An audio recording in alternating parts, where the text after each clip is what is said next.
Welcome guys, today's short video tutorial about invisible joining method. And first of all, make sure your stitches are not twisted. For invisible joining method, you want always cast on an additional stitch. It means if you need to cast on 60 stitches, you cast on 61 stitches. So, and first you're going to slip the first stitch purlwise, and now pick up additional last stitch and slip it over that first stitch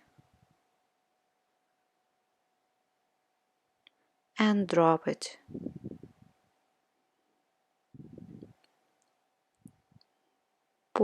Pull on two strands to tighten and return back the stitch on your left hand needle.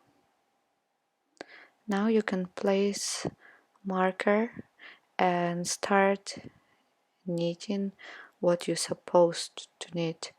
Like for example, usually it is ribbon, knit 1, purl 1, knit 1, purl 1, or for example knit 2, purl 2.